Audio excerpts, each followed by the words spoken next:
और एपीजे अब्दुल कलाम जैसे लोग पारंपरिक पढ़ाई में औसत थे। बस मार्कशीट है। हम सब ने वो लिखो और फिर भूल जाओ। वे एक ऐसे जाल में फंसे हैं जहां परीक्षा ही सब कुछ बन गई है। सोचिए, एक ऐसा सिस्टम जिसमें आपकी कीमत एक नंबर से तय होती है। चाहे आपने कॉन्सेप्ट समझा या नहीं, फर्क नहीं पड़ता, बस नंबर लाओ, वरना तुम्हारा भविष्य बर्बाद।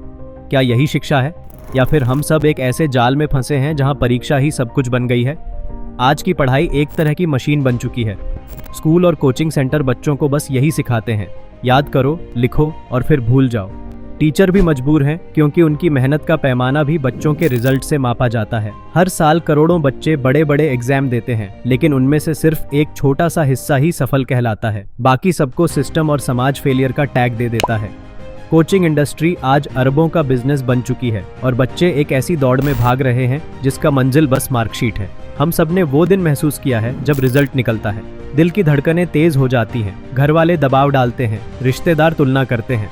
शर्मा जी का बेटा 95% लाया, तुम सिर्फ 70%। एक शर्मा जी का बेटा 95% लाया, तुम सिर्फ 70%। एक नंबर से तय होता है कि आपको इज्जत मिलेगी या ताने। यही दबाव बच्चों को स्ट्रेस, डिप्रेशन और कभी कभी आत्महत्या तक ले जाता है। सोचिए, कोई बच्चा जो म्यूजिक, आर्ट या खेलों में अच्छा है, उसका पूरा टैलेंट एक नंबर के नीचे दबा दिया जाता है। हमारा सिस्टम बच्चों को इंसान नहीं बल्कि जवाब लिखने वाली मशीन बना रहा है। नतीजा ये है कि लाखों डिग्री होल्डर पास तो हो जाते हैं, लेकिन उनके पास असली हुनर नहीं होता। कंपनियां शिकायत करती हैं, पढ़े लिखे तो हैं लेकिन काम के लायक नहीं। नवाचार और क्रिएटिविटी धीरे धीरे मर जाती है। आइंस्टीन ने कहा था, अगर आप किसी मछली को पेड़ पर चढ़ने की क्षमता से जज करेंगे तो वो सारी जिंदगी खुद को बेवकूफ समझेगी।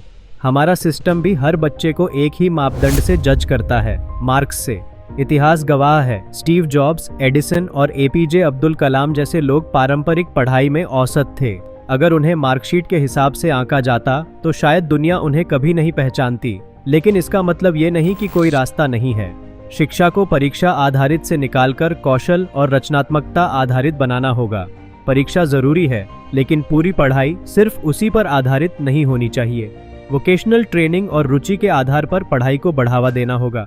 फिनलैंड जैसे देशों में बच्चों पर परीक्षा का दबाव बहुत कम है, लेकिन उनके छात्र दुनिया में सबसे आगे हैं। भारत में भी नई शिक्षा नीति NEP 2023 एक उम्मीद है, जो रटने की बजाय सोचने और प्रैक्टिकल नॉलेज पर ध्यान देती है। माता पिता और शिक्षक दोनों को ये समझना होगा कि मार्क्स सिर्फ एक नंबर है, इंसान की असली कीमत नहीं। असल शिक्षा का मतलब है सोचने की ताकत, समझने की क्षमता और अपनी क्षमता को पहचानना। लेकिन जब तक हम नंबरों को पढ़ाई से बड़ा मानते रहेंगे, तब तक हम बच्चों को इंसान नहीं, मशीन बनाते रहेंगे। आज सवाल ये है, क्या हम अपनी अगली पीढ़ी को इसी टूटी हुई शिक्षा व्यवस्था में खोते रहेंगे, या फिर हम उन्हें आज़ादी देंगे जहां वो अपने सपनों और अपने हुनर के साथ आगे बढ़ सकें? चुनाव हमारे हाथ में है, एक टूटी हुई व्यवस्था को आंख मूंद कर मानना, या फिर एक नई सोच से एक नया सिस्टम बनाना।